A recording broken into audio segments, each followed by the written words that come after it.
Hello everyone, welcome to UPSC in Focus. Today we will be going through previous prelims examination pattern and we'll go through the 2025 paper as well with answers and explanations. So those of us who are not familiar with the prelims pattern and who are new to the civil services examinations will just go over the generic pattern that we have for every time.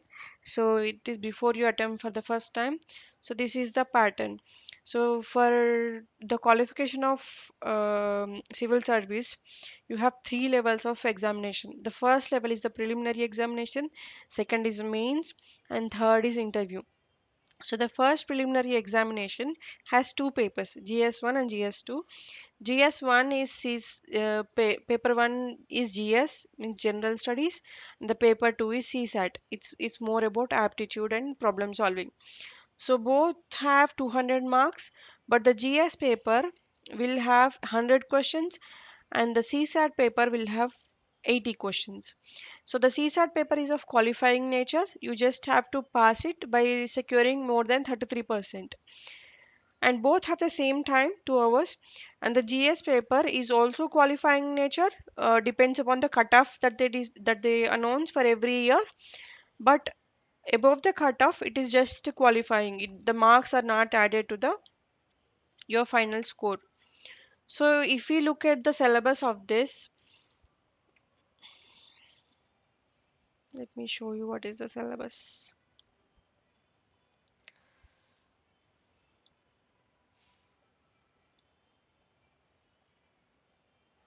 Yeah, this is the syllabus for GS1 paper, which is of 200 marks. It is current events of national and international importance, history of India and Indian national movement, Indian and world geography, physical, social, economic geography of India and the world, Indian polity and governance, constitution, political system, panchayati raj, public policy, rights issues, etc., economic and social development, sustainable development, poverty, inclusion, demographics, social sector initiatives, etc., general issues on environmental ecology, biodiversity, climate change.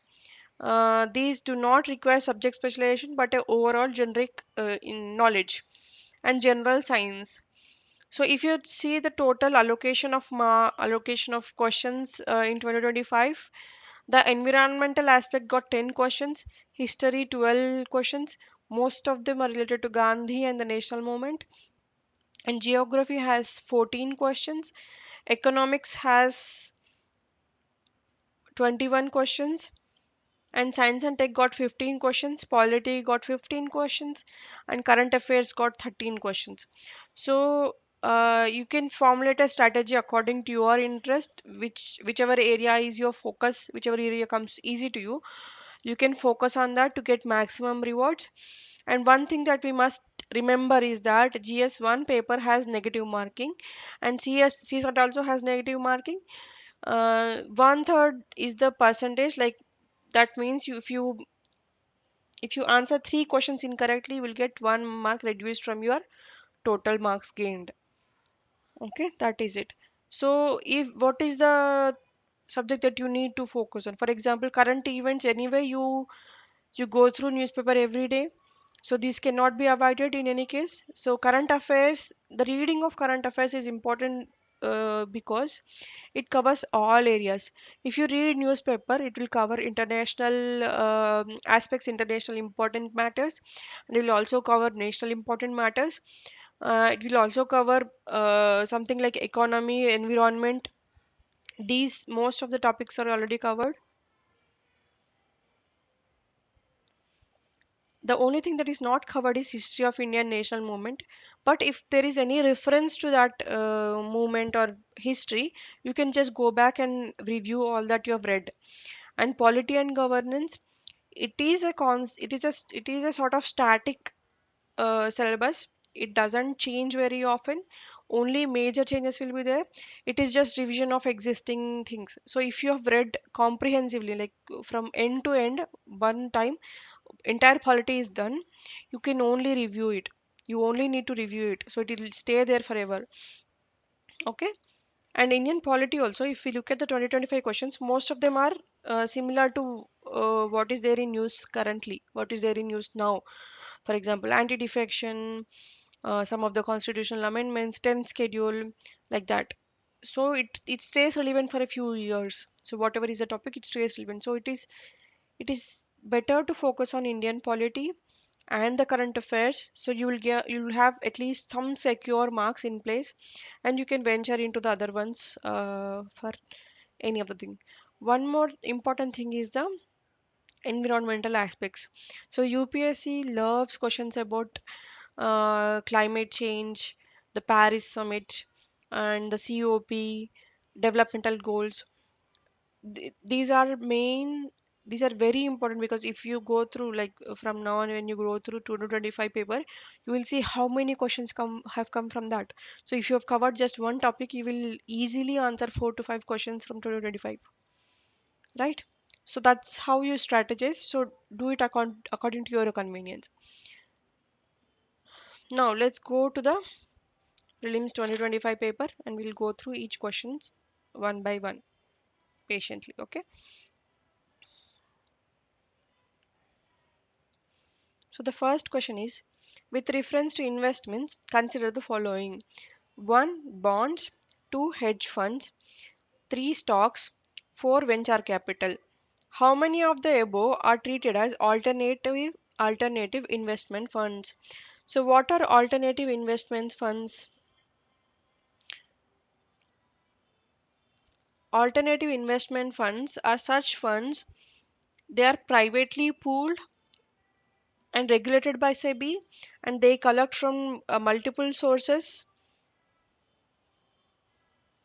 But the one thing that is special about alternative investment funds is that they are not traditional sources. So your bonds and stocks will not be part of alternative investment funds. So the hedge funds and venture capitals are the alternative investment funds. These are only two. So the answer is 1B.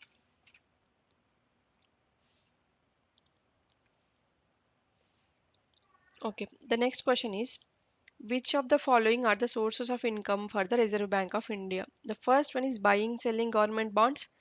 That is true. Buying and selling of foreign currency. That is also true. Pension fund management. Now, if you think about it, does the government give you pension, or it takes pension? It gives you pension. So it is not an income for the government. And lending to private companies. Now think about Reserve Bank of India, whether it will give loans to private companies or government banks. And then printing and distribution currency note. So how is this an income for the government? So when the Reserve Bank of India prints the notes, the cost accompanied for printing that notes is lesser than the value of the current. For example, if it takes 5 rupees to print a 500 note, the value of the note is 500. So the net income 495 rupees is the profit, is the income for the Reserve Bank of India. So now we have 1, 2, and 5. D is the answer. Okay, that's how we eliminate an answer. So the third question is, with reference to Government of India, consider the following information: the organization and some of its functions, and it works under which department. Okay, so it is always important to memorize the departments under a particular ministry to answer such kind of questions. So Directorate of Enforcement, the function is that enforcement of the Fugitive Economic Offenders Act 2018, and it works under Internal Security Division, Ministry of Home Affairs. So if you're worrying about fugitive economic offenders, will it come under Ministry of Home Affairs? No, it comes under Department of Revenue, Ministry of Finance. Okay. And the Directorate of Revenue Intelligence enforces the provisions of the Customs Act 1962. Again, the act is correct. Does it work under the Department of Revenue and Ministry of Finance? Yes, that s- name itself says that Revenue Intelligence. So Directorate General of Systems and Data Management, carrying out big data analytics to assist tax officers for better policy and nabbing tax evaders.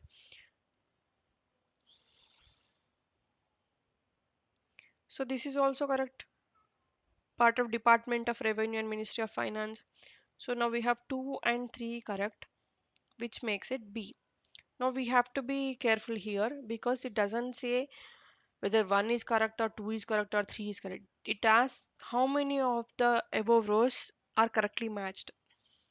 Means it doesn't matter if 1 and 2 are correct, 2 and 3 are, it doesn't matter, like the option doesn't specify which of them are correct. It just says how many are correct. So these are very tricky, so be careful. Fourth one, the Reserve Bank of India mandates all the listed companies in India to submit a business responsibility and sustainability report. Okay, and in India, a company submitting a BRSR makes disclosures in the report that are largely non-financial in nature. So the statement one, let's look at that. The Reserve Bank of India mandates all listed companies in India to submit a business responsibility and sustainability report. Is that correct? This mandate comes from SEBI, not RBI. The SEBI introduced this requirement to enhance environmental, social, and governance reporting. The statement 2 is correct. The BRSR is designed to capture a company's performance against the 9 principles of National Guidelines on Responsible Business Conduct. So these disclosures focus on non-financial metrics, not the financial metrics. Non-financial include such as environmental impact, social responsibility, ethical governance, etc. Okay. And the fifth question. So the answer for this one is B, 2 only. Fifth one. In India, income from allied agricultural activities like poultry farming, wool rearing in rural areas is exempted from any tax. In India, statement 2. In India, rural agriculture land is not considered a capital asset under the provisions of the Income Tax Act of 1961. Statement 1 is not correct, but statement 2 is correct. Option is D. Why? In India, agriculture land or agriculture activities are exempted from tax, but not the allied activities like poultry, wool rearing, etc. Okay, though allied activities of agriculture are not exempted from tax. That is one thing. And rural agriculture land does not come under a capital asset. So when you buy and sell again to a profit, the capital gains tax will not apply to that land. Okay, that's clear. Next, India has joined the Mineral Security Partnership as a member. This seems likely. India is a resource rich country in all the 30 critical minerals that it has identified. So this statement looks like an exaggeration, like all the 30 critical minerals. Really, if that is the case, we would have heard about it right now, right? The Parliament in 2023 has amended the Mines and Minerals Development and Regulation Act 1957, empowering the central government to exclusively auction mining lease and composite license for certain critical minerals. So if we just eliminate two, we will get the answer. A is eliminated, B is eliminated, D is eliminated. So 1 and 3 is the answer.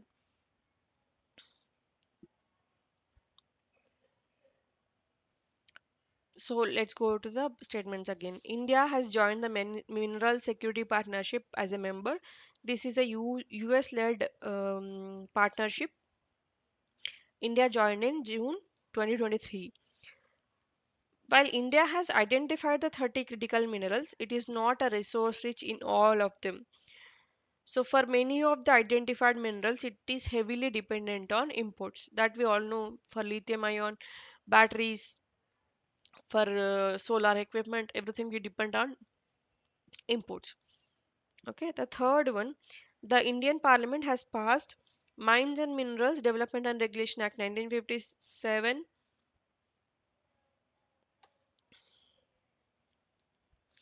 which empowers the central government to exclusively auction mining leases and composite licenses for certain critical and strategic minerals. So C is the answer. Let's go to the seventh question. As regards returns from an investment in a company, generally bondholders are considered to be relatively at lower risk than stockholders. Statement 2. Bondholders are lenders to a company, whereas stockholders are its owners. Statement 3. For repayment purpose, bondholders are prioritized over stockholders by a company. So this is, if you think about it, if you read through without having to have any knowledge about it, see, if we are investing in a company as a bond, that means we are giving some money and upon a contract or upon a bond, expecting some returns. So it is like giving the loan to a company for its own purpose, for its functioning or investment, any other thing. But we are giving, when we are a bond holder, we are lending the money to the company. If we are a stockholders, means we are owners of the parts of the company. So if you are owner, and if the company is bankrupt or facing very huge losses, the first priority is that you have to pay all your debts. Means you have to pay bondholders, everybody else who is like outside from your company. If there is anything residual, if there is anything left, then that will be distributed to stockholders. So in a way, the statement 1, 2, 3, all of them are correct. So for 7, all the statements are correct. But what defines the correct answer here? It says both statement 2 and 3 are correct. Both of them explain statement 1. So this seems like the right answer. These are also tricky questions because all of them might be true, but one of them may not define the other. So be careful. Just read through it sentence by sentence, word by word, clearly, then answer. Eighth one. Consider the following statements. India accounts for a very large portion of all equity option contracts traded globally, thus exhibiting a great boom. The second statement is that India's stock market has grown rapidly in the recent past, even overtaking Hong Kong's at some point of time. Third one is there is no regulatory body either to warn the small investors about the risks of options trading or to act on unregistered financial advisors in this regard. Even if you don't know anything, even if you don't know the background of it, we certainly know that there is a regulatory body that warns about the small investors about the risks of options trading. Whenever we see mutual funds, there is a warning at the end that all mutual funds are subject to market risks, so beware before you invest. So this is given by who? SEBI, right? So we have SEBI, so that means the third one is incorrect. If you remove 3, what is left? 1 and 2. A is the answer. So some cases you can play by elimination, but not all. If you are very sure that this is wrong, then only you can go for that. Okay, do not tread lightly with this. The first one is India accounts for a very large portion of all equity option contracts traded globally, thus exhibiting a great boom. This is right.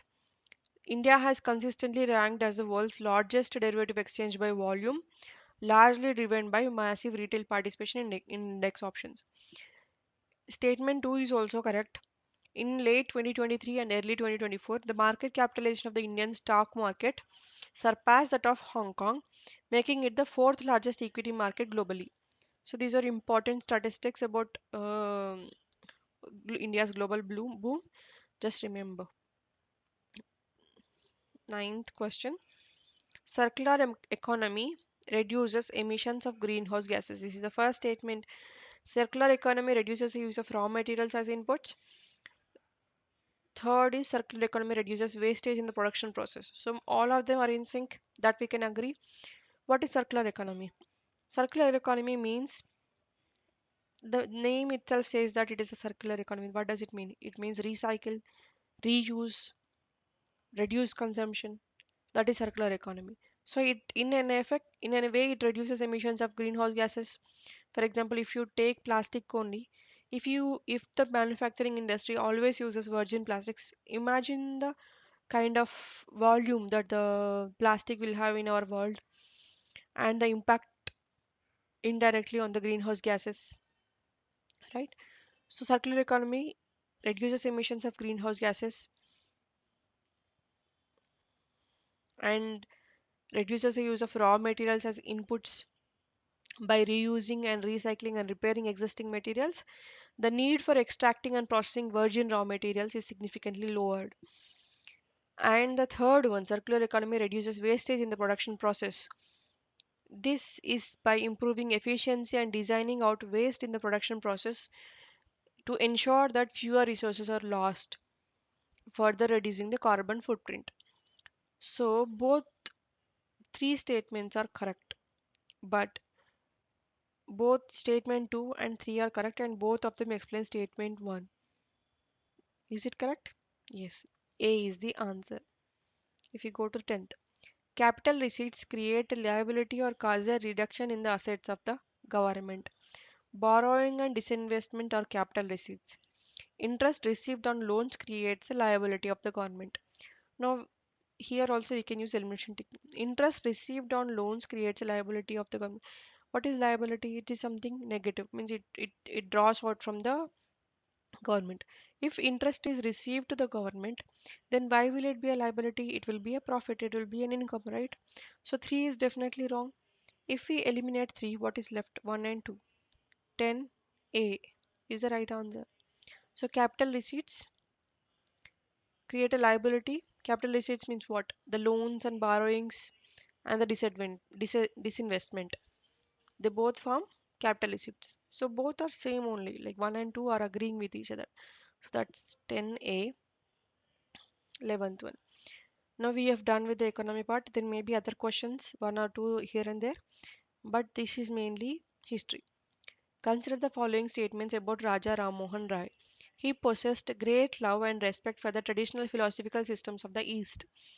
He desired his countrymen to accept the rational and scientific approach and the principle of human dignity and social equality of all men and women. This is important because he fought for the social equality of women and he fought for the eradication of sati. Now we may be under the impression that because he was so adamant on the equality of women and men, and he sought for the improving of Hindu society. He fought for the eradication of some of the evils of Hinduism. We may be under the impression that he does not have a love and respect for the traditional philosophical systems of the East, but that is not so. He had a huge respect for the traditional Eastern philosophy. He respected the Vedas and Upanishads, and he translated them into Bengali to prove that the ancient text does not support monotheism and they were not in conflict with the rational thought. And he is often called as the father of modern India because he was a strong advocate of Western education, science, and the rationalist approach. He campaigned for social equality, mostly abolition of sati and for the rights of the woman. So which one is correct? Both of them are correct. 11C. Consider the following subjects with regards to non-cooperation program. Non-cooperation means not cooperating with the British. So the first statement is boycott of law courts and foreign cloth. That is evident, that we can say as true. Observance of strict non-violence. This is one of the stringent principles of Mahatma Gandhi. So this is also true. Retention of titles and honors without using them in public. Now this we all know that there was a line of people refusing the titles and honors bestowed upon them by the British Crown. So they revoked all the titles, surrendered all the titles, and establishment of panchayat for settling disputes. Now 1 and 4 are already in alignment because we are boycotting law courts and foreign engagement in dispersal of justice. We need to have an alternative. That is the case of panchayats. We need to have something to settle the disputes, right? So 1, 2, and 5, 4 are correct. The third one is wrong. So how many of the above are parts of non-cooperation program? 3. 12 is C. Next, 13th one. The irrigation device called Aragata was a water bag made of leather pulled over a pulley. No. A large wheel with earthen pots tied to the outer ends of its spokes. So if you have a circle like this, I don't know if I can draw. No, I don't think I can draw. Okay, so there is like a wheel and at the end of every line is there no spokes. There is a pot. So as it rotates, it circulates the water. This is called irrigation, right? This is present in almost all the movies that are portraying the period drama, right? It is called Argatha. Okay. Who among the following rulers in ancient India had assumed the titles of Mattavilasa, Vichitrachitta, Gunabhara? This is Mahendravarman I of Pallava dynasty. He reigned from 600 to 630 CE. So, what are these titles? Mattavilasa means he was addicted to enjoyment, and he also had titles of Mattavilasa Prahasana, addicted to enjoyment. And Vichitra Chitta means he has a curious mind, he is innocent, innovative minded, and he is famous for his rock cut architecture in Mahabalipuram and others. And Gunabhara means possessor of virtues.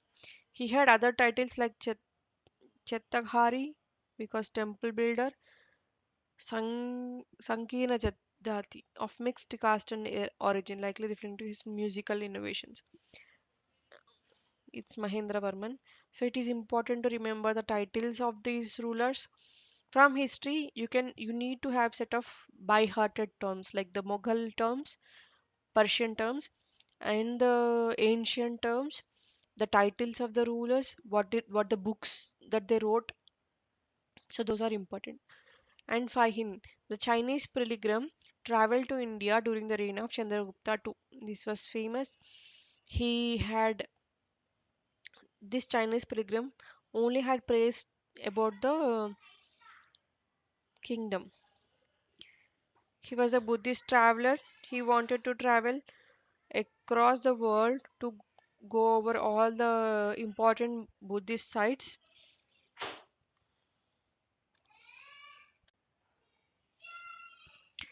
So the answer for the 15th question is Chandragupta II. Let's go to the 16th question.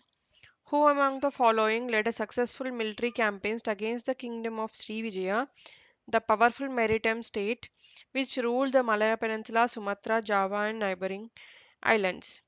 We know that the Chola's naval excellence was mentioned in history, so it is likely Rajendra I Chola. So Rajendra I Chola led a campaign in 2025, sorry, 1025 CE, a massive naval expedition against the Srivijaya Empire. It is modern day Indonesia and Malaysia combined.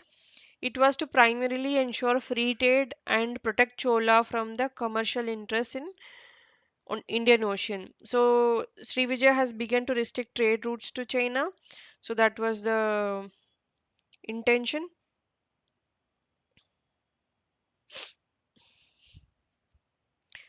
So he targeted major ports like Palembang and Kedah, weakening the power of the maritime power of the Srivijaya kingdom. And yeah, that's it. So Rajendra Vanchola is the answer.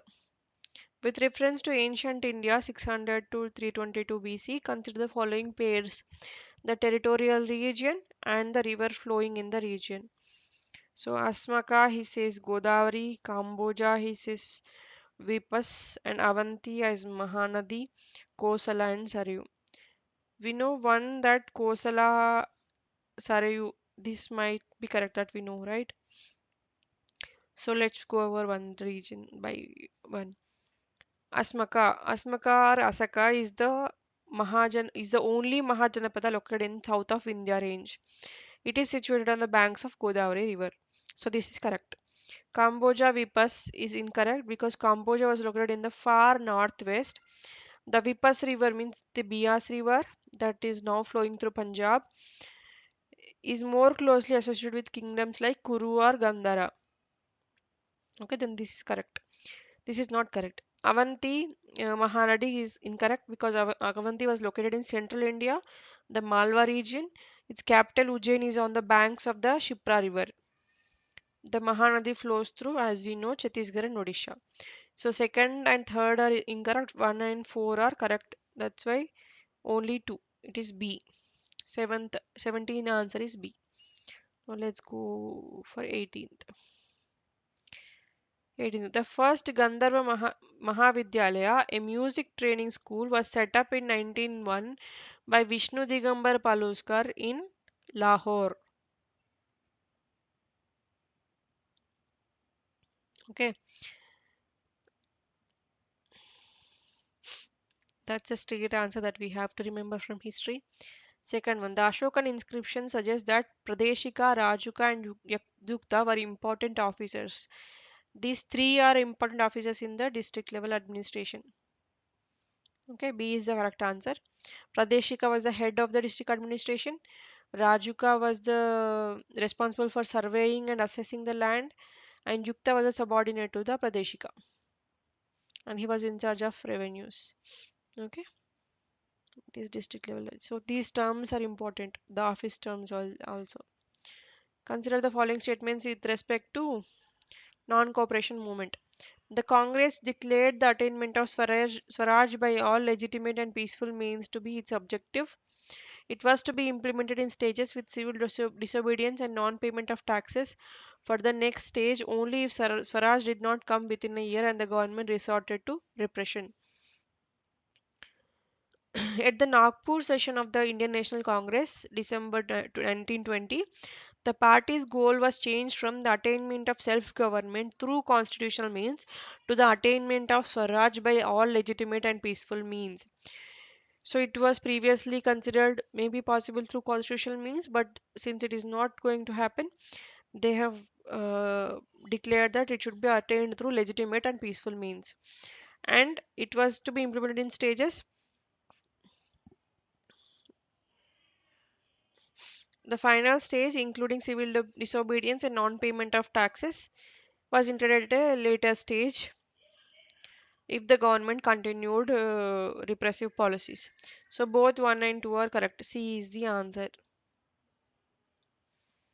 21 question. Austria, Bulgaria, Croatia, Serbia, Sweden, North Macedonia.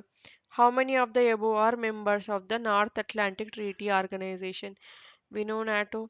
So there is no option but to revise them geographically. If you have a map, mark them and remember their location and then who are the members and like that. So Austria is not a member, it is neutral. Bulgaria is a member, Croatia is a member, Serbia is not a member, it is also neutral. Sweden is a member, North Macedonia is a member. So how many are there? Four. Four members. B. 22nd. Bolivia, Brazil, Colombia, Ecuador, Paraguay, Venezuela. Andes mountain passes through how many of the above countries? Bolivia, yes. Brazil, no. Colombia, yes. Ecuador, yes. Paraguay, no. Venezuela, yes. Okay. This is also a geographical question. You just have to remember the country names. There is no workaround. There is no elimination technique. And Lake Tanganyika, Lake Tonle Sap, Patos Lagoon. How many of from these water bodies does the equator pass? The answer is none. Just go over the map. I wish I could show you, but no, not possible. Okay. Consider the following statements about turmeric during the year 2022-2023. India is the largest producer and exporter of turmeric in the world. It is believable. And more than 30 varieties of turmeric are grown in India. It is also believable. Maharashtra, Telangana, Karnataka, and Tamil Nadu are major turmeric producing states in India. That is also believable. And the question is, which of the given statements above are correct? The answer is all three are correct. D. Yes. Which of the following are evidences of the phenomena of continental drift? We all know what is continental drift. Hope you know, otherwise go search. We'll try to make a video of it when we are covering geography. So the belt of ancient rocks from the Brazil coast matches with those of from Western Africa. So the Western Africa matches with the Brazil coast in terms of ancient rocks. That is true. The gold deposits of Ghana are derived from the Brazil plateau when the two continents lay side by side. It is also true. Brazil and the West Africa, they are like a missing piece of the jigsaw puzzle. So they fit together, indicating that they were once a single continent. The Gondwana system of sediments from India is known to have its counterparts in the six different land masses of the southern hemisphere. We all know that India is the sole country which was part of the southern hemisphere but moved from southern hemisphere to northern hemisphere to attach itself to Eurasia plateau, right? Thus creating Himalayas. So all three seem likely. The answer is C. One, two, three. Consider the following statements. The amount of dust particles in the atmosphere is more in subtropical and temperate areas than in equatorial and polar regions. This is true in a general common sense because the equatorial regions are famous for what? The rainfall. There is heavy rain in equatorial region. So rain moves away the dust. So it is very less likely that there is more dust. And it is in the subtropical and temperate regions that is more dust is accumulated because in polar there is snow. So it is not possible to have very dusty areas, right? The subtropical and temperate areas have less dry winds. This may not be correct. That's why it is statement 1 is correct and statement 2 is not correct. If there is more dust means we have dry wind. So the two are contradictory. So only one of them can be correct. And we know one is correct. So statement 1 is correct. Statement 2 is not correct. Consider the following statements. In January, in the northern hemisphere, the isotherms bend equatoward while crossing the land masses and poleward while crossing the oceans. Statement 2. In January, the air over the oceans is warmer than that of the land masses in the northern hemisphere.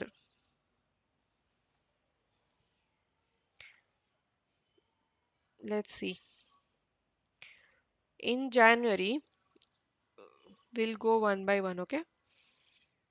In January, in the northern hemisphere, the isotherms bend equatoward while crossing the land masses and poleward while crossing the oceans.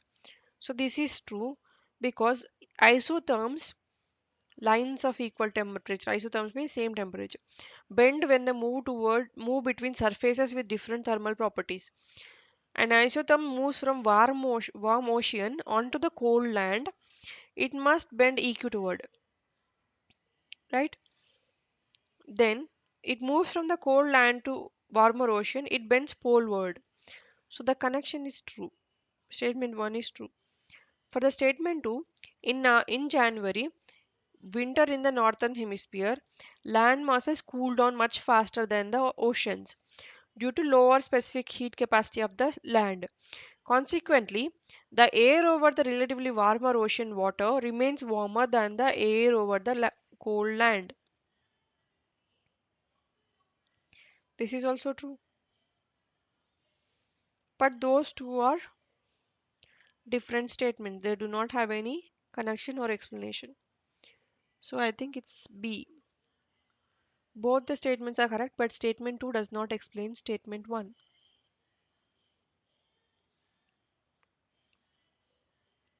In the context of effect of water on rocks, chalk is known as a very permeable rock, whereas clay is known as a quite an impermeable or least permeable rock. Statement 2. Chalk is porous, hence can absorb water. Statement 3. Clay is not at all porous. So the chalk is very highly permeable rock. That is correct. And water passes through its joints and fissures. Conversely, clay is impermeable because the tiny pores are so small that water cannot easily flow through them. That's the reason. That's not because it is not porous at all. Clay is porous, but the pores are very tiny that water cannot flow through. But chalk is porous, so hence it can hold and absorb water. So statement 1 and 2 are correct. 3 is not correct. Then this holds true. Only one of the statements, statement 2 and 3 correct, and that explains statement 1. So it's C. Yeah. 29. Without the atmosphere, temperature would be well below freezing point everywhere on the Earth's surface. Heat absorbed and trapped by the atmosphere maintains our planet's average temperature. Atmosphere's gases like carbon dioxide are particularly good at absorbing and trapping radiation. So 3 we know is to be true.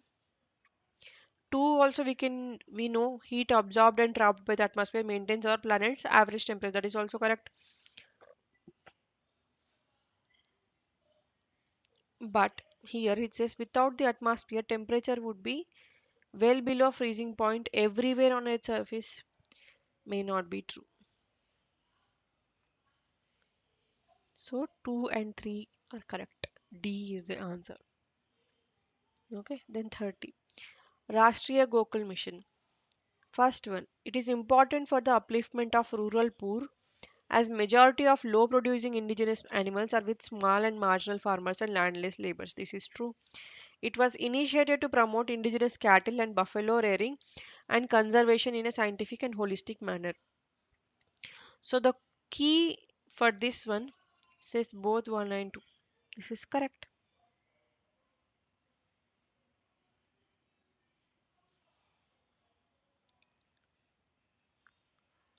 31. First, studies indicate that carbon dioxide emissions from cement industry account for more than 5% of global carbon emissions. This is true because they account for 8% of the global carbon emissions. Statement 2, silica bearing clay is mixed with limestone while manufacturing cement. That is also true. Limestone is converted into lime during the clinker production for cement manufacturing. Is this true? Yes.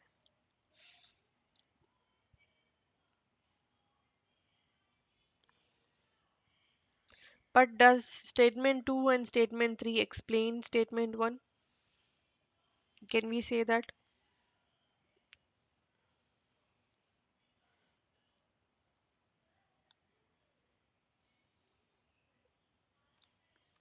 No.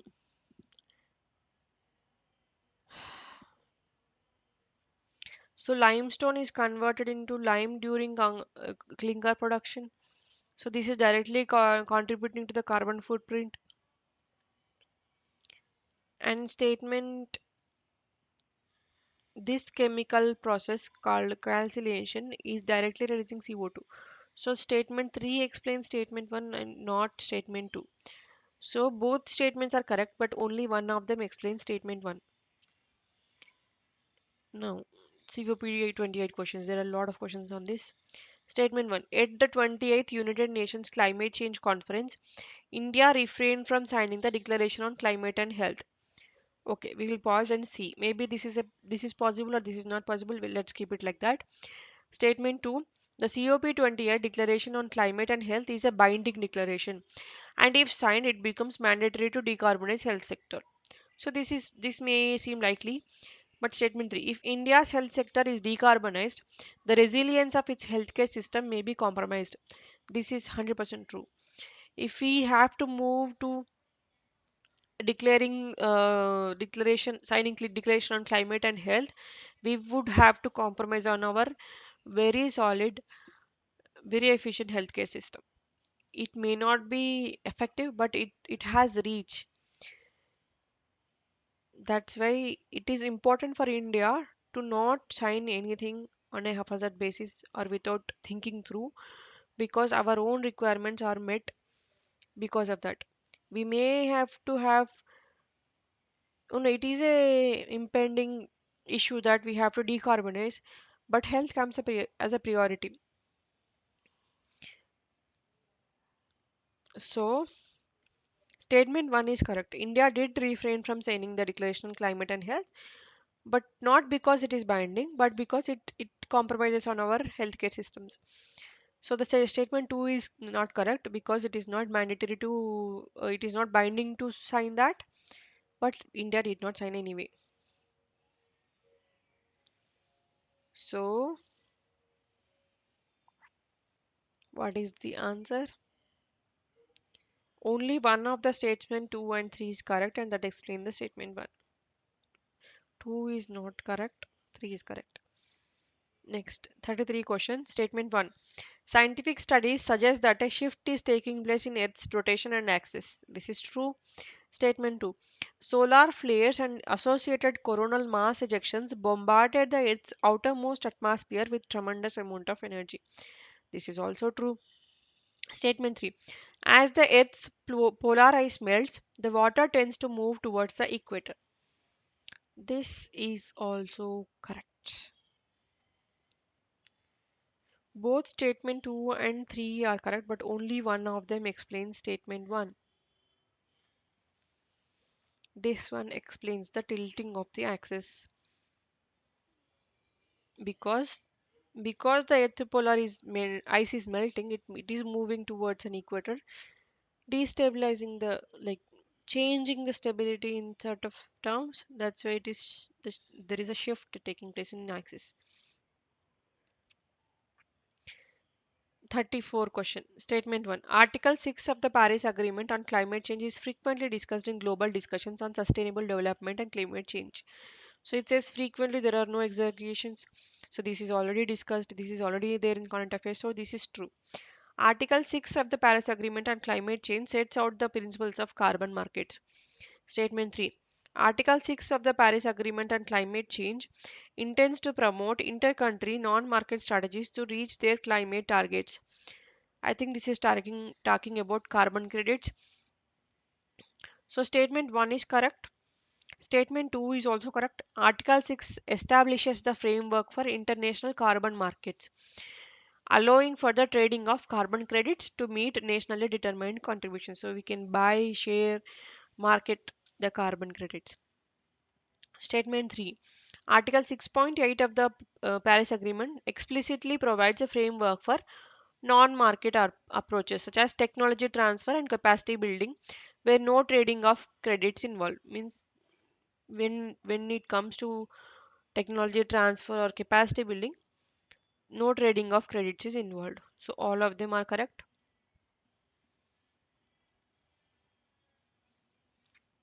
34a. Both statement 2 and 3 are correct and both of them explain statement 1. Which of the following launched the Nature Solutions Finance Hub of Asia and the Pacific? Asian Development Bank. Okay. Asian Development Bank is a very important topic. There have been multiple questions in the previous years. So just go through what it has done. Okay, and this has been also is the development of COP28. So there are three questions now on COP28. With reference to direct air capture, an emerging technology, which of the following statement is or correct? It can be used as a way of carbon sequestration. 2. It can be a valuable approach for plastic production and in food processing. In aviation, it can be a source of carbon for combining with hydrogen to create synthetic low carbon fuel. Direct air capture technologies capture CO2 directly from the atmosphere. So they can be stored underground to create geological formations, making it viable method for carbon sequestration. So that first statement is correct. CO2 captured via DAC can be used as a raw material. So in food processing, it is used for carbonating beverages, the drinks, the cool drinks of drinks. It is in manufacturing, it serves as a feedstock for creating plastics and polymers. So statement 2 is also correct. And DAC provides a source of carbon that can be combined with hydrogen to create synthetic fuels. These are particularly valuable for the aviation sector as low carbon alternative to traditional jet fuel. Because we are already capturing the carbon present in the system, we are not adding more. So it is a synthetic approach for low carbon fuel. So all the statements are correct. C is the answer. 37. Regarding peacock tarantula, Guti tarantula, consider the following statements. It is an omnivorous crustacean. First of all, it is not a crustacean. Crustacean means it should have a shell, like crab or prawns. They have shells, right? Those are called crustacean. So it is not a crustacean and it is not omnivorous. It is a carnivorous. It feeds on insects, bugs, etc. And its natural habitat in India is only limited to some forest areas. This is true. They are mostly indigenous to some parts of the forest in Andhra Pradesh. And in its natural habit, it is an arboreal species, means it lives in the trees. That is also true. So statement 2 and 3 is correct. 37D is the answer. 38. Carbon dioxide emissions in India are less than 0.5 ton CO2 per capita. This may not be true because it is around 2.25, 2.5. In terms of CO2 emissions from fuel combustion, India ranks second in Asia Pacific region. This is true because we have China to compete. It has larger population, larger fuel combustion, so we can be second. Third one, electricity and heat producers are the largest sources of CO2 emissions in India. That is also true. So what is the answer? 38,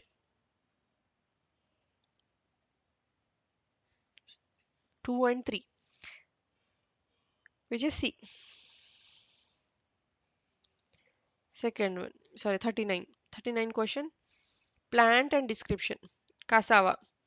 Is it a woody shrub? Yes, it is a perennial woody shrub. Ginger, herb with pseudostem. That is also true. Pseudostem means it has a staff stem.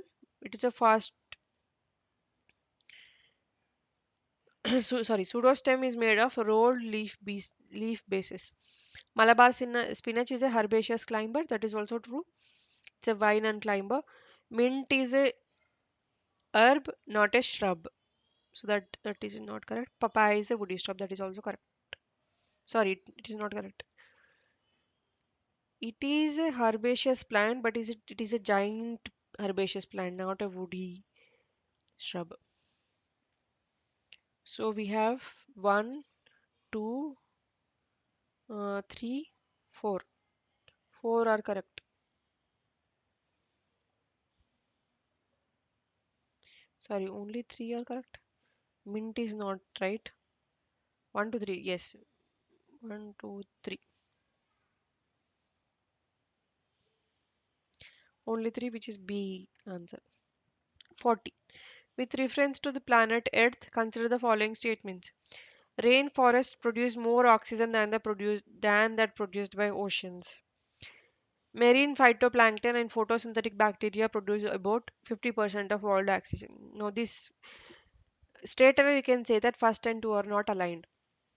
If the marine phytoplankton and photosynthetic bacteria present in the oceans contribute to 50% of world's oxygen, then how come the rest of the 50% is contributed by rainforest? What about the other forests? What about other forms of oxygen that is emitted? Right? So either of them is wrong. Either one. Well oxygenated surface water contains several folds higher oxygen than that in atmospheric air. This is true. So the answer is B. Sorry, this is not true. Well oxygenated surface water contains several folds of higher oxygen than that in atmospheric air. That is not correct.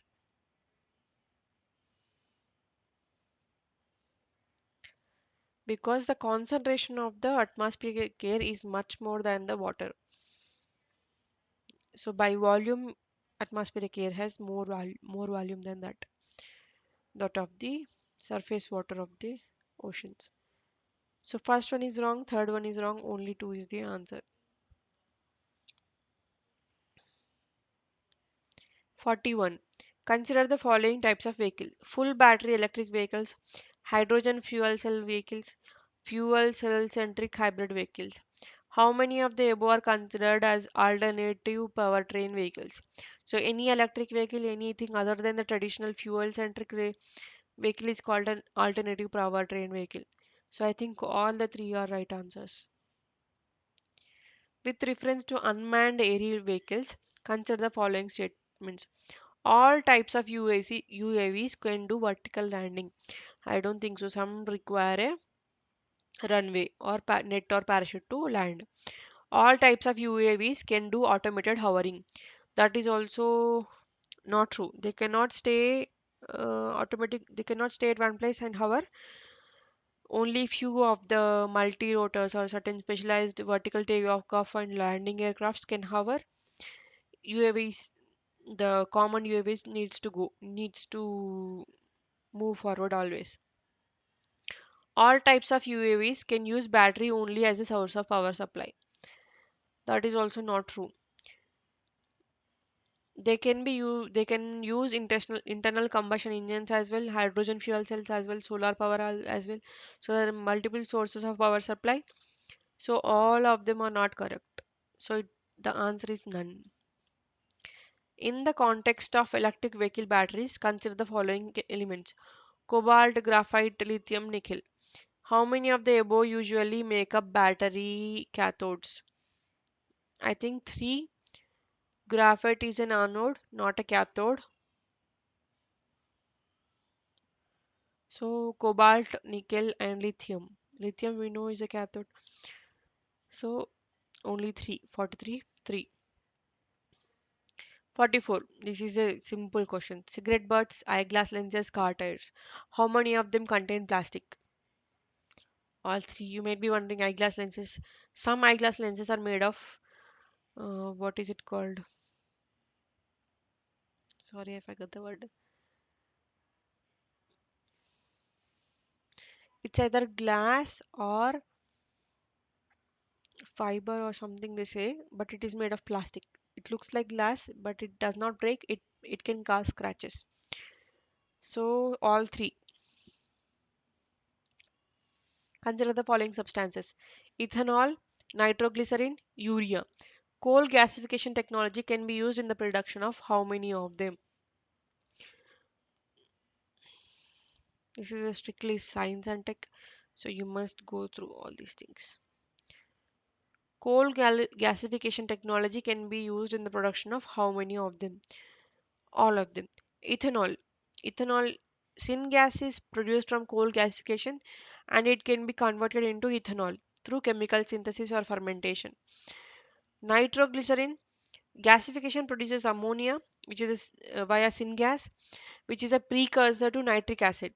Now, nitric acid is a key ingredient in the production of the nitroglycerin. Urea is the one of the most common applications. Syngas is used to produce ammonia, which is then reacted with carbon dioxide to create urea. Okay, so all three are the substances produced from the coal gasification technology. Okay, what is the common characteristic of the chemical substances generally known as Cl20, HMX, LLM105, which are sometimes talked about in media? These are explosives in the military weapons. So we don't usually think that military terminology or vehicles are much important to UPSC, but they are. So from now on, we have to remember the names as well of the vehicles, of the types of vehicles, and these chemical substances used in the explosives. So these become important. And we are also getting questions on UAVs, right? So it is important to run all those as part of science and tech. You must be aware.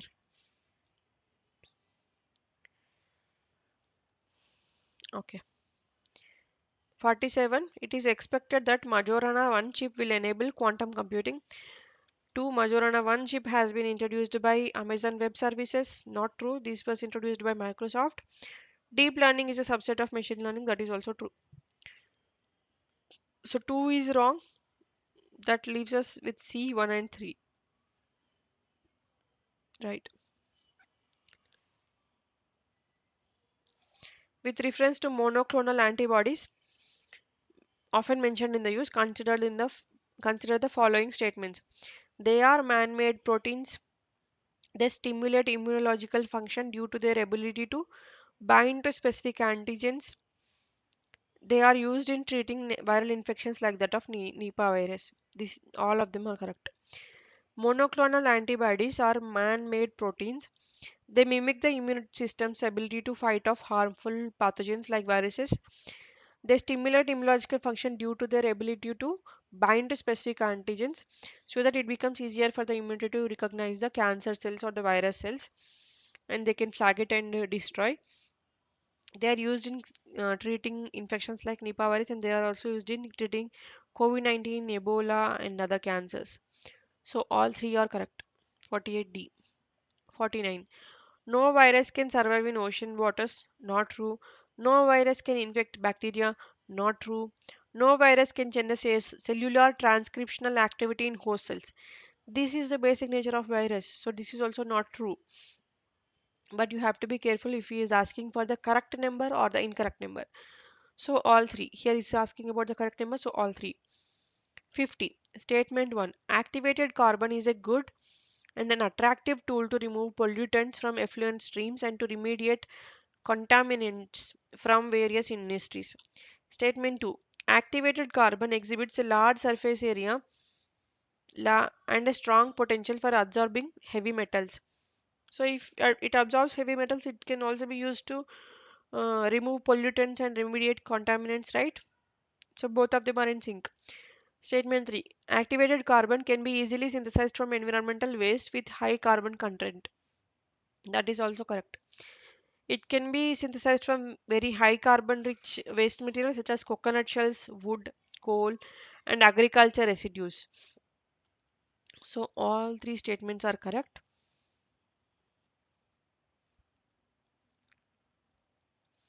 So both statement 2 and 3 are correct and both of them explain statement 1. 51. Now environmental part is done, geography is done. Now we come to polity. With reference to Indian polity, consider the following statements. An ordinance can amend any central act. 2. An ordinance can abridge fundamental right. An ordinance can come into effect from a backdate. So an ordinance can abridge a fundamental right. That we can say is absolutely wrong because nothing can abridge a fundamental right. Not that easy. So 2 is incorrect. All of them eliminated. C is the right answer. But let's go through 1 and 2. Ordinance can amend a central act. Yes, it can. It has the same force and effect as an act of parliament. So it can amend, repeal any existing act of the parliament. Ordinance can come into effect from a backdate. That is also true. I think there was in 2025 there was an act that came into effect retrospectively with respect to tax, I think. So that is also true. 51C. 52. Arunachal Pradesh and the description. The capital is named after a fort and the state has two national parks. Nagaland. The state came into existence on the basis of a constitutional amendment act. 3. Tripura. Initially a Part C state, it became a centrally administered territory with the reorganization of states in 1956 and later attained the status of a full-fledged state. So first is correct. Itanagar came from the Ita fort and it has two national parks. One is Nandafa National Park and the other one is Mauling National Park. Nagaland is also correct. It came as a bill associated with the constitutional amendment, so it may not be correct. Third is a correct. So only two B. With reference to India, consider the following. The Interstate Council, the National Security Council, the Zonal Council. How many of the above were established as per the provisions of the Constitution of India? So it is important to have three lists. One is constitutional bodies, executional bodies, and statutory bodies. Which is which? Interstate Council is a constitutional body established by Article 263. The National Security Council is an executive body. It is not mentioned in the Constitution or by an act of Parliament. Zonal councils are established by Act. It is by the States Reorganization Act of 1956. So the only constitutional body is the Interstate Council. So only one is the answer. Consider the following statements. First one, the Constitution of India explicitly mentions that in certain spheres, the governor of a state acts in his or her own discretion. This may not be correct because governor is an agent of the central government. So I don't think he has a discretionary power, but we'll see. Okay, it is correct. Article 163 of the Constitution of India explicitly mentions that there shall be a council of ministers to aid and advise the governor, except in so far as he is by or under this constitution required to exercise his functions or any of them in his discretion. This is especially true when a governor announces that the state functionary has failed to abide by the constitution. So there is a breakage of constitutional machinery in the state. So it is time to impose the president's rule. So in that case, the governor has a discretionary power. Okay, and the president of India can, of his or her own, reserve a bill passed by a state legislature for his or her consideration without it being forwarded by the government of the state concerned. That is not correct. President of India has to act upon the initiation, or it is the governor who reserves the bill passed by the state legislature for review by the president. Okay, only one is correct. A is the answer. 55. Provision in the Constitution of India and stated under. This is also important. From no till now, I have mentioned few lists and reports that you have to maintain. First one is you have to remember the kings and their titles, their books, what are they specifically known for. Second one is that you can also make a list of national movement leaders, their particularly exceptional contribution. Means there is one criteria that identifies them, that resonates them. Okay, that one you can make a list, and there you can make a list of the Persian terms or the ancient India terms and what is the meaning of that term. At least one or two questions are there from this section. And the fourth one is the list of constitutional bodies, statutory bodies, and executive bodies. That is fourth list. Fifth list is the ministry and the directorates under the ministry. These lists you can maintain one time, and just before the examination or one day before the examination, you can just go through the list and remember them. It will easily get you 2 3 questions to get right. So that makes a huge difference, right? So possible. And one more list is this one. Right, fundamental rights is one list, fundamental duties and DPSP. Three separate things, and you can separate them by the terminology. Fundamental rights is a right, that privilege that I have. Fundamental duty is my responsibility towards the government or the country, right? DPSP is the state's responsibility. So the term changes. For example, fundamental duty is individual, means each person or each citizen has to take on this responsibility. But the DPSP, the responsibility falls on the government or the country. So the terminology is different. You can just identify by the terminology whether it is a fundamental right, whether it is a fundamental duty, or DPSP. But it is easy to make a list and remember. Okay. So separation of judiciary from the executive in public services of the state. Now see, is this an individual power? Can a citizen separate the judiciary from the executive and in the public services of the state? No, right? This falls on the government. So that's why it is a directive principles of the state policy. Means it is the responsibility of the government. Valuing and preserving the rich heritage of our composite culture. So I can value, I can preserve the richer heritage. It falls on an individual. So it is a fundamental duty. It is individual. Prohibition of employment of children below the age of 14 years in the factories. This is my right. If I'm a child under the age of 14 years, I should be protected from the employment.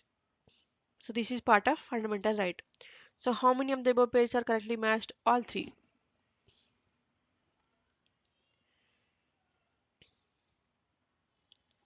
There are easy wins in the prelims that we should not waste. 56. With reference to Constitution of India, if an area in a state is declared as scheduled area and under the fifth schedule, the state government loses its executive power in such areas and the local body assumes total administration. This is not true. State government still has executive power in area and local body does not assume the total administration. The union government take over the total administration of such areas under certain circumstances on the recommendations of the governor. This is not true. Union government can guide the state administration on how to administer this, but it cannot take over. Okay. So both of them are not correct.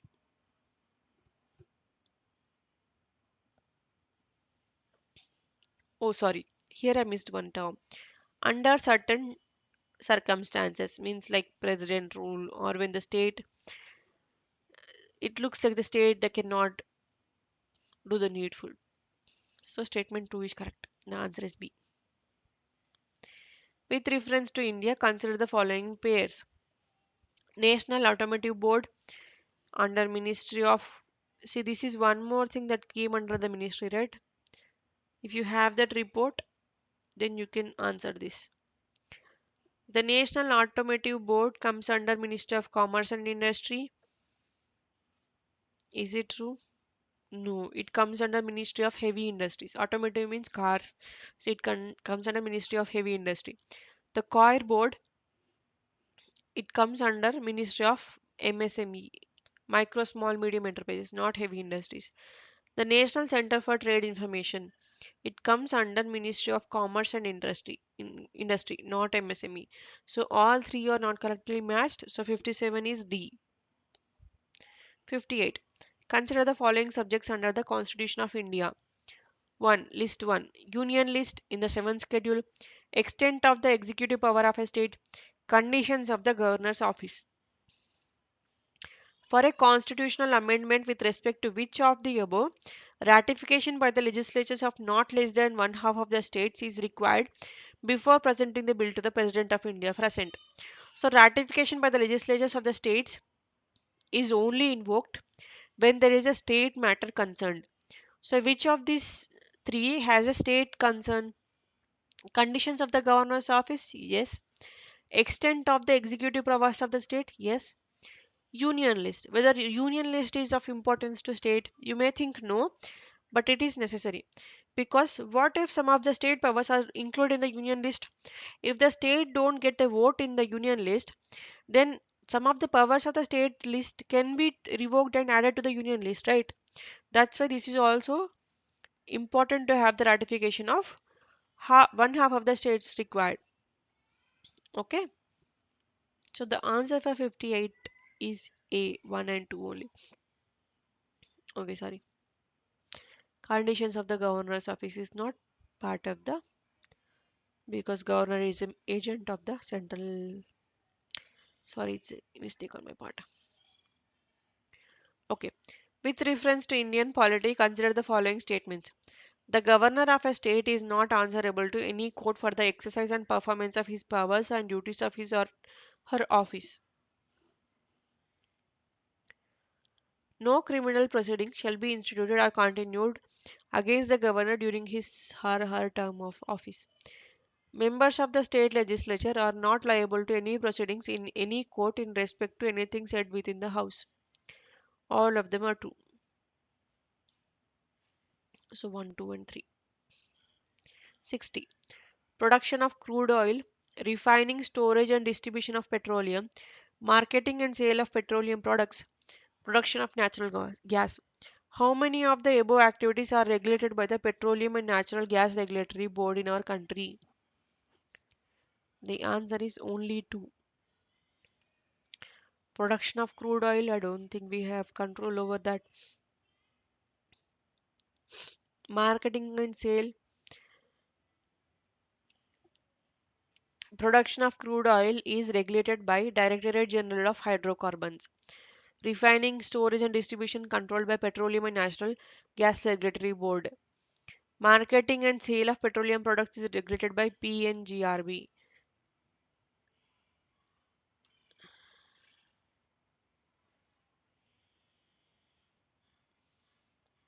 And production of natural gas is regulated by DGH. So only two is the answer.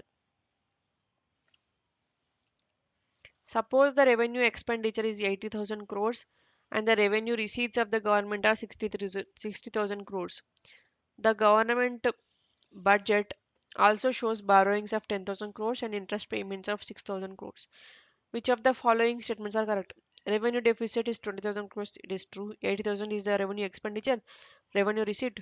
Revenue expenditure minus revenue receipt is 20,000 crores, which is revenue deficit. What is fiscal deficit? Fiscal deficit is what you borrowed. 10,000 crores. Primary deficit is what you borrowed versus fiscal deficit minus interest payments. So 4,000. So all three are correct.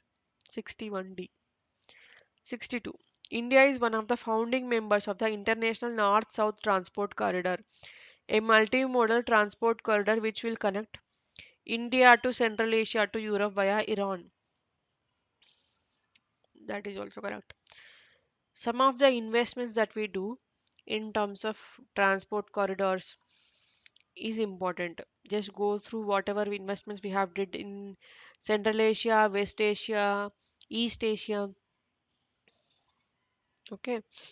The founding members of this INSTC are India, Iran, and Russia. The purpose is to have a long multi-mode network of ship, rail, and road routes. Okay, probably to avoid the China or through Persian Gulf. Okay, of the two major ethanol producers in the world, Brazil and United States of America, the former produces more ethanol than later. So, do you think Brazil produces more than USA? No. So, statement one is wrong. Unlike in the United States of America, where corn is the principal feedstock for ethanol production. Sugarcane is the principal feedstock for ethanol production in Brazil. This is true. Statement 1 is incorrect. Statement 2 is correct. D. 64. The World Bank warned that India could become one of the first places where wet bulb temperatures routinely exceed 35 degrees.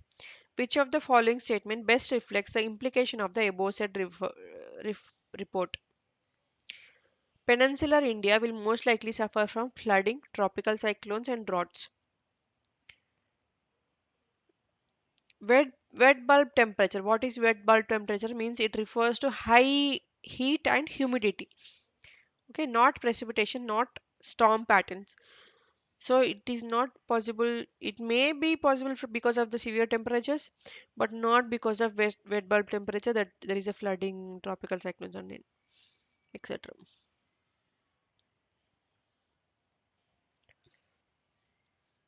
So the survival of animals, including humans, will be affected as shedding of their body heat through perspiration becomes difficult.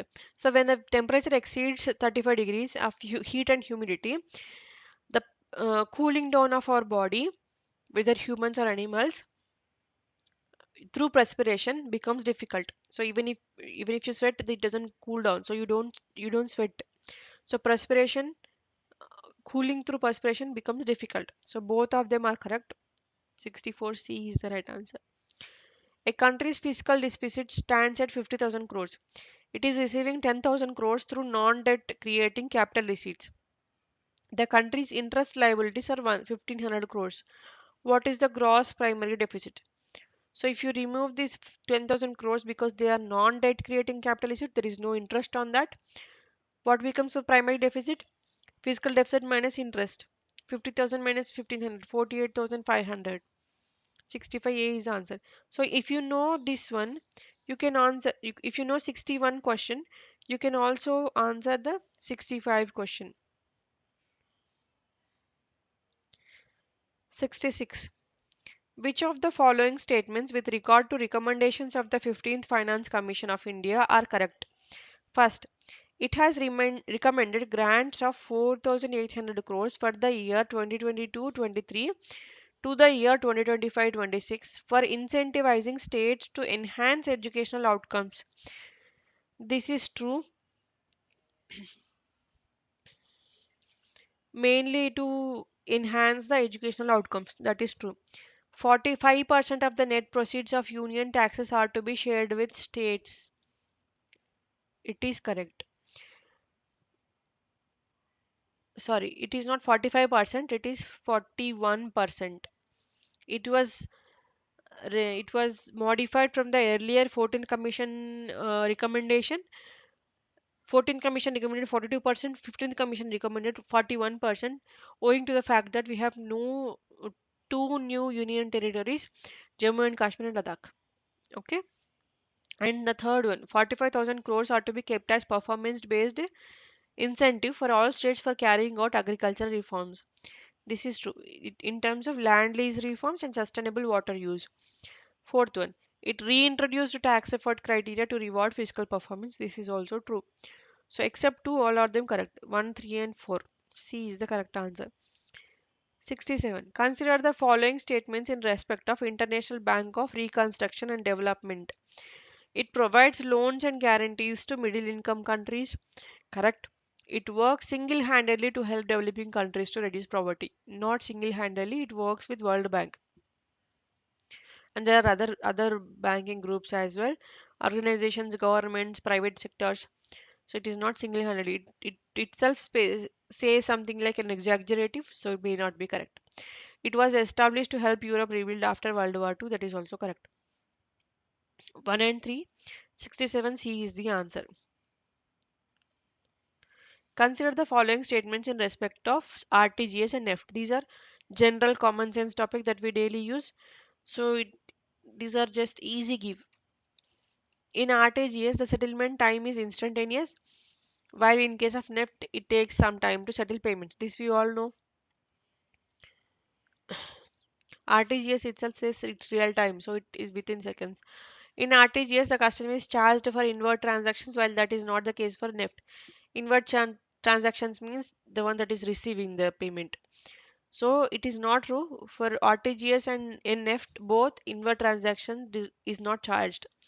Operating hours of RTGS are restricted on certain days, while this is not true for NEFT. This is also not true. RTGS and NEFT both are 24 by 7 for 365 days. So 2 and 3 are not correct. 1 only is the answer. Okay. 69. UAE, France, Germany, Singapore, and Bangladesh. How many countries are amongst the above are there other than India where international merchant payments are accepted under UPI? Singapore, we can think of it as UPI, and UAE also has UPI. What other country has? France. So UAE, France, and Singapore. These three are the countries that have UPI. Okay. Bangladesh doesn't have, Germany doesn't have. So only three. B is the right answer. 70. Consider the following statements about PM Surya Ghar Muft Bijli Yojana. Surya Ghar means says the solar. Okay. It targets installation of 1 crore solar rooftop panels in the residential sector. That is true. The Ministry of New and Renewable Energy aims to impart training on installation, operation, and maintenance and repairs of solar rooftop systems at grassroots levels. This we know can be rooted from the issue that even if you promise, it may not reach the ground levels. That's why they impart technology transfer as well. The third statement is it aims to create more than 3 lakh skilled manpower through fresh skilling and upskilling and under scheme component of capacity building. This is also true. And all the three statements go hand in hand. So I'm thinking the answer is D, 1, 2, and 3. It is correct. 71. Sedition has become my religion was the famous statement given by Gandhiji at the time of publicly violating salt law at Dandi. This is just a fact. We can't go back or we can't do logical elimination and anything. The famous female figurine known as Dancing Girl found at Mohenjo-daro is made of bronze. Clay, it may not have retained till now. Gold? No, I don't think so. Bronze. Who provided legal defense to the people arrested in the aftermath of Chauri Chora incident? It is Madan Mohan Malaviya and Krishna Kant. So these type of things, unique things about persons you have to remember. Subsequent to which one of the following events, Gandhiji, who consistently opposed untouchability and appealed for its eradication from all spheres, decided to include the upliftment of Harijans in his political and social program. We all know this is the Pune Pact between Gandhiji and Ambedkar. Consider the following statements. Papaya, pineapple, guava. How many of the above were introduced in India by the Portuguese in 16th and 17th centuries? Surprisingly, all three of them were introduced by Portuguese to India. C. 75C is the answer.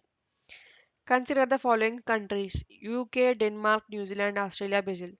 How many of the above countries have more than 4 time zones? UK true, Denmark true, New Zealand, the mainland does not have more than 2. Australia has 4, Brazil doesn't have. So 3, only 3, C is the answer.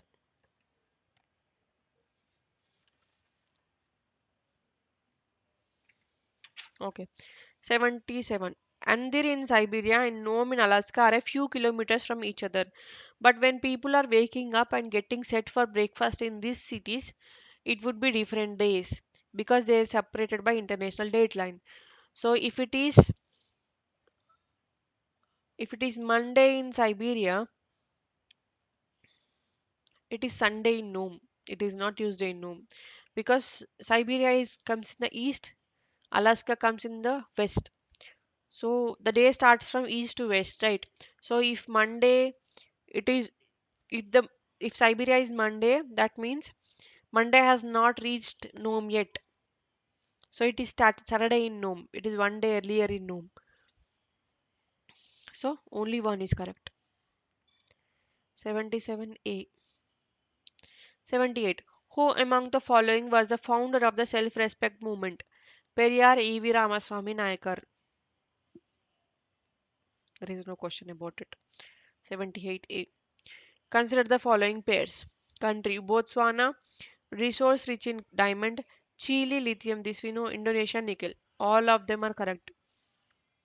So for any uh, major materials like this, we have to remember the first three largest producers.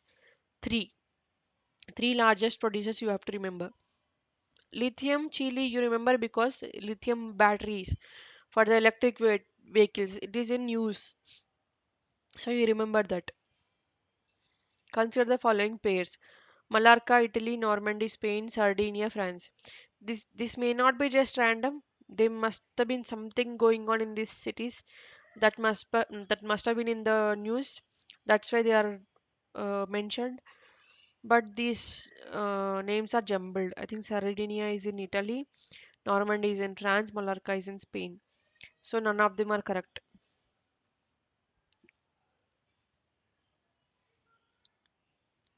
81.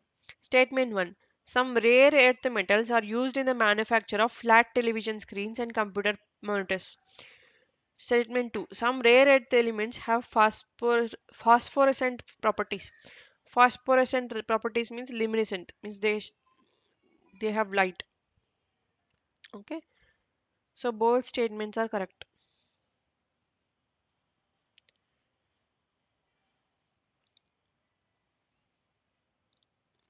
Statement 2 explains statement 1.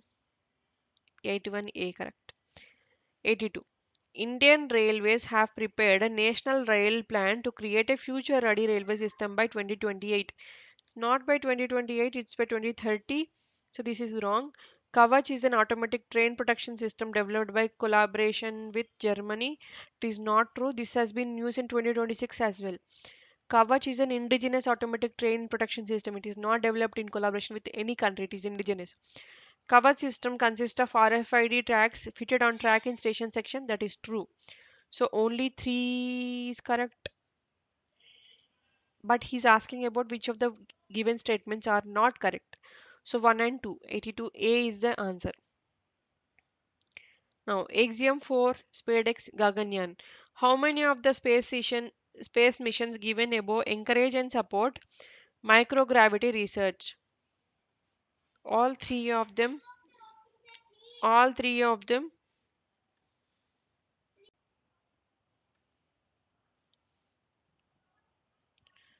So 83 question. Axiom 4, SpaceX, Gaganyaan.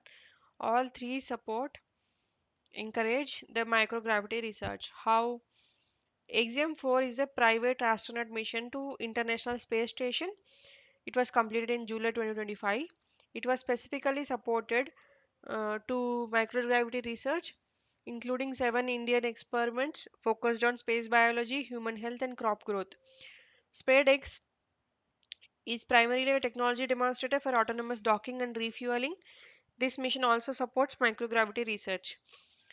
And Gaganyaan is India's first human spaceflight program and designed in and is designed to send a crew to low Earth orbit.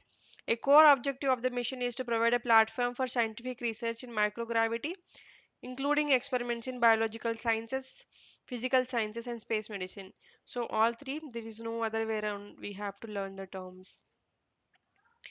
And see, there is another military question. Dornier 228, whether it is a maritime patrol aircraft or no. IL-76, whether it is a supersonic combat aircraft or no. C-17 Globemaster 3, military transport aircraft or no. How many of the pairs given above are correctly matched? Dornier 228 is a maritime patrol aircraft. It is used by Indian Navy and Coast Guard for maritime surveillance and patrol. IL-76 is a heavy lift military transport aircraft. It is not a supersonic combat aircraft.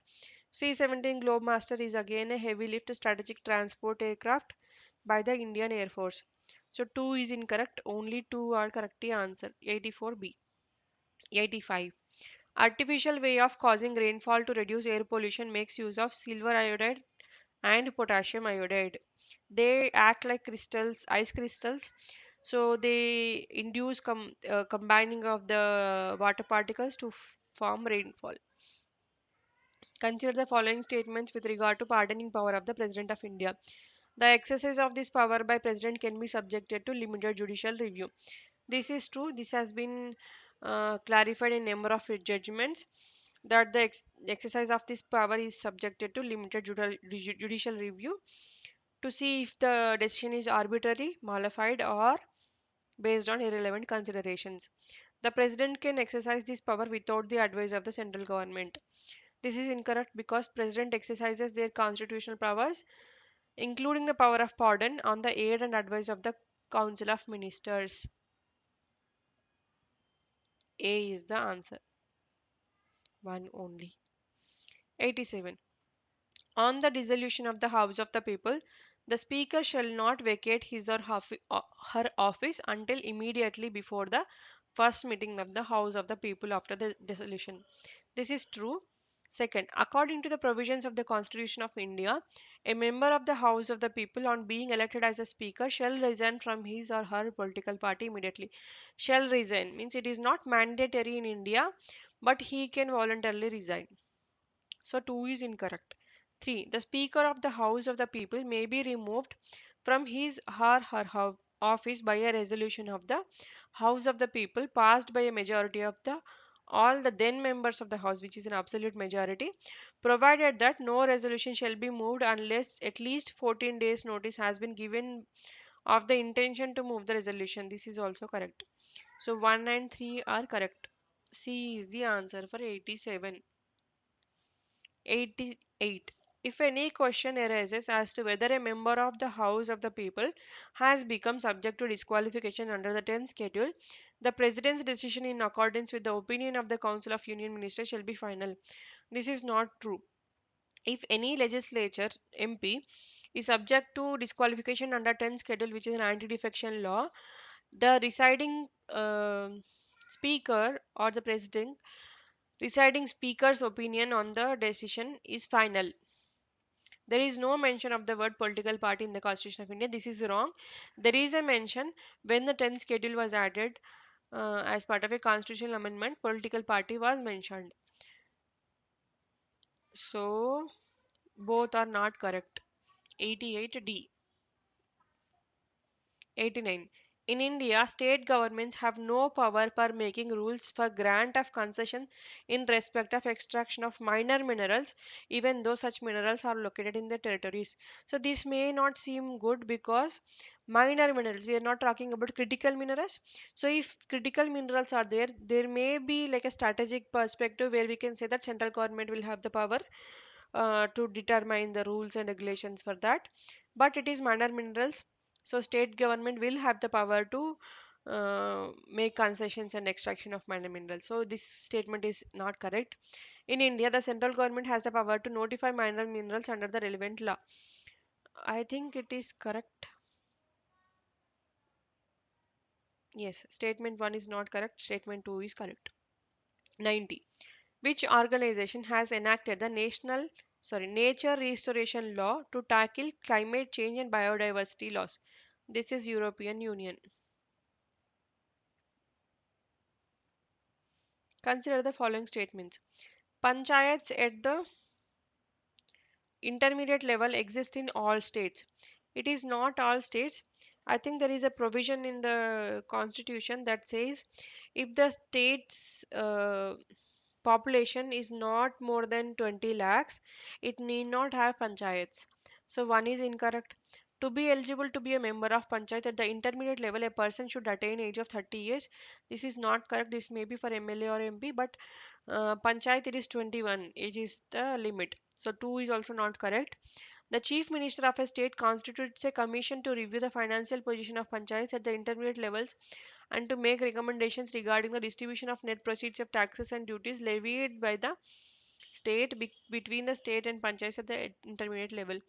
I don't think this is also correct because the governor of a state, not the chief minister, constitutes a finance commission every 5 years to review the financial position of the panchayats and make recommendation. So which of the statements are not correct? All of them. 1, 2, 3. D is the answer. 92. Consider the following statements in respect of BIMSTEC. So it is also important to make a report of the regional groups. BIMSTEC or BRICS or NATO, like that. So BIMSTEC is a regional organization constituting of 7 member states till January 2025. It is correct. The members are Bangladesh, Bhutan, India, Myanmar, Nepal, Sri Lanka, and Thailand. So you just have to mark them on the map and remember. It came into existence in the signing of Dhaka Declaration. No, this is not Dhaka Declaration. This is Bangkok Declaration of 1997. Bangladesh, India, Sri Lanka, Thailand, Nepal are founding member states of BIMSTEC. No, Nepal joined late. I think Nepal and Bhutan joined in 2004. So this is not correct. 2 and 3 are not correct. In BIMSTEC, the subsector of tourism is being led by India. It is not led by India, it is led by Bhutan. So only one is correct. 92D is the answer. 93. Who amongst the following are members of the jury to select the recipient of Gandhi Peace Prize? The President of India, Chief Justice of India, Prime Minister of India, Chief Justice of India, and leader of the opposition in the Lok Sabha. So the jury is the President of India. No.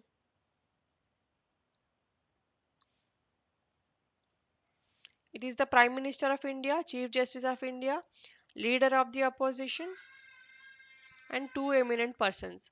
So it is not, one is not correct. So 2, 3, and 4. 93 C is the answer. GPS aided geo augmented navigation Gagan uses a system of ground station to provide necessary augmentation. Which of the following statements is or correct in respect of Gagan? First one, it is designed to provide additional accuracy and integrity. That is correct. It will allow more uniform and high quality air traffic management. Yes, to provide better navigation, and it will provide benefits only in aviation but not in other modes of transportation. This is wrong. It is providing information in maritime, railways, road transport, everything else. So 1 and 2 are correct. D is the answer. 95. So it's blatantly says it does not provide in any other modes. It is very negative, so it can be directly taken as not a correct answer. Consider the following statements regarding the AI Action Summit held in Grand Palais, Paris in February 2025. First one is co-chaired with India. The event builds on the advances made in the Bletchley Park Summit held in 2023 and Seoul Summit held in 2024. That is correct. Second, along with other countries, US and UK also signed the Declaration on Inclusive and Sustainable AI. Imagine US and UK signed the Inclusive and Sustainable AI. It is very counterproductive to their growth and capitalistic adventures and their habit of monopolizing major technologies. So it acts contrary to their regular behavior, common behavior. So that's why 2 is incorrect. 1 is correct. 95 A is correct. So the reason cited was due to concerns that the declaration did not go far enough in defining global governance and addressing national security risks. So they want to use this for national security. It's fine. Okay. 96. International Year of the Woman Farmer to 2026. That's right. International Year of Sustainable and Resilient Tourism 2027. International Year of Peace and Trust 2025. It may be the last year of peace that we had. And International Year of Asteroid Awareness and Planetary Defense 2029. All of them are correct. There is no way about it, we just have to remember. Most of them are declared by UN, so you can maybe have a single source for that. Okay, D, all the four is the answer for 96. 97. BRICS again. So you have to remember the regional groups, their summits, their themes, what is the outcome, who are the members. Okay. Consider the following statements with regards to BRICS. 16th BRICS summit was held under the chairmanship of Russia in Kazan. That is correct. Indonesia has become a full member of BRICS. It is not correct.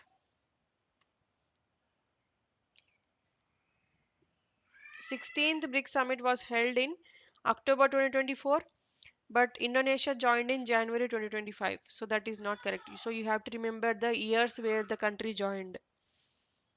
Statement 3. The theme of 16th BRICS summit was strengthening multiculturalism for just global development and security. That's not correct.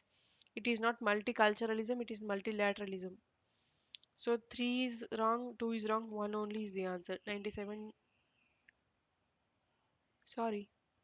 There is no year mentioned, right, in here, and it is not saying 16th. Okay, so 1 and 2 are correct. A is the answer. 98. Consider the following statements about Lokpal. The power of Lokpal applies to public servants of India but not to Indian public servants posted outside India. That is not correct. It applies to public servants whether they are staying in India or outside India.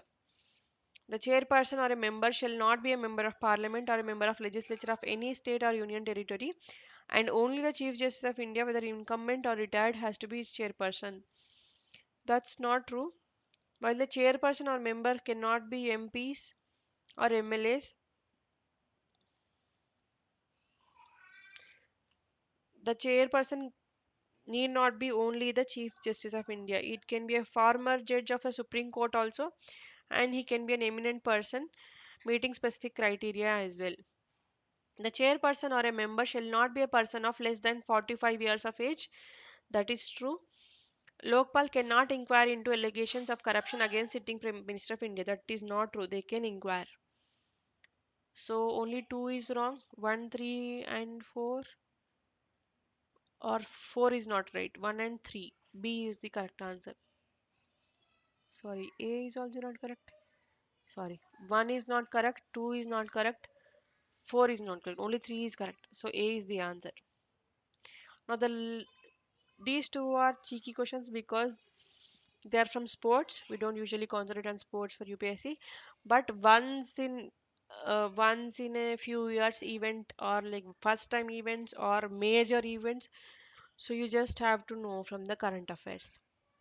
Here he's asking about the first Coco World Cup. This was held in Delhi, India. Yes, correct. Indian men beat Nepal with a score 78-40 in the final to become world champion. Indian women beat Nepal with a score of 54-36 in the final to become world champion. So what is cheeky about it is that this score 54-36 is Indian men's score, 78-40 is the Indian women's score. He just shifted them, and then comes the question. So only one is the right answer, answer 99A. And then again 100th question. In the finals of 45th Chess Olympiad held in 2024, Gukesh Domaraju became the world's youngest winner after defeating the Russian player Ian Nepomniachtchi. This is not correct. It is not the chess Olympiad, and it is not against this one. Second, Abhimanyu Mishra, an American chess player, holds the record of becoming world's youngest ever grandmaster. Yes, this is correct. He's American. He's, I think, 12 years old when he became the grandmaster. So two is the answer. 100B. So that concludes the prelims 2025 paper. Hope it has been helpful for you, and I plan to do this every week for 2024 and 2023 papers as well, and we will see in more detail what is going on. And just remember, try to remember the report that you have to make for quick review before the examination. They are very helpful. They will add at least 3 to 4 marks of 4 marks in your paper, so which makes a great difference. Okay. And tell me know what is good about this and what is wrong about this, what you want improvement of.